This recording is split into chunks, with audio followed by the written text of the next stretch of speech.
జగన్ పాత్ర ఏంటో తేల్చాలి, వివేక హత్య కేసులో తదుపరి దర్యాప్తులకు ఆదేశించండి, తెలంగాణ హైకోర్టును ఆశ్రయించినటువంటి సునీతారెడ్డి. అంటే బతికుండగా ఈ కూతురు పేరు నర్రెడ్డి సునీత, వివేకానంద రెడ్డి గారి కూతురేమో అపోలో హాస్పిటల్లో డాక్టర్గా పనిచేస్తుంది. ఈమె తన తండ్రి వివేకానంద రెడ్డి గారు బతికుండగా ఆయనకు కనీసం ఆయన మొహం చూడలా, ఆయనతో మాట్లాడలా. ఆయన ఇంటికి వస్తే మొహం అడి తిప్పుకొని వెళ్ళేది. దాదాపు 3-4 సంవత్సరాలు తండ్రితో మాట్లాడినటువంటి గొప్ప కూతురు ఈరోజు తండ్రి మీద వల్లమాలిన ప్రేమ వచ్చిందని మీరు అనుకుంటున్నారు కదా. ఏమి రాలా.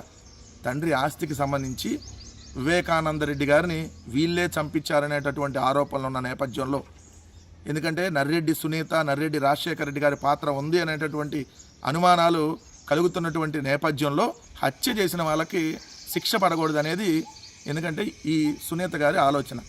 ఎందుకు శిక్ష పడితే హత్య చేసిన వాళ్ళకి తొందరగా ఈమె వీళ్ళ ఆయన పాత్రలన్నీ బయటకు వస్తాయి కదా. ఈరోజు దస్తగిరి అనేవాడు బయట తిరుగుతూ ఉంటే ఒక్కసారి ప్రజలు కూడా గమనించాలి.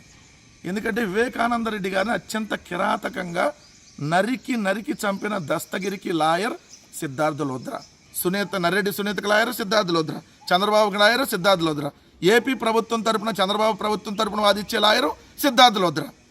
మరి తెర వెనకాల ఎవరు నరుపుతున్నారు ఇదనడానికి ఇంతకంటే చిన్న లాజిక్ ఇంకేమైనా కావాలా? ఎందుకంటే హత్య చేసిన వాడు పులివెందులో దర్జాగా సెటిల్మెంట్లు చేస్తుంటే దస్తగిరి బెయిల్ రద్దు చేయమని ఒక్కరోజు మాట్లాడదేమా?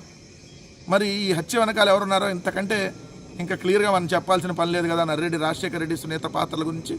సో ప్రజలకు కూడా అర్థమవుతుంది వాస్తవం.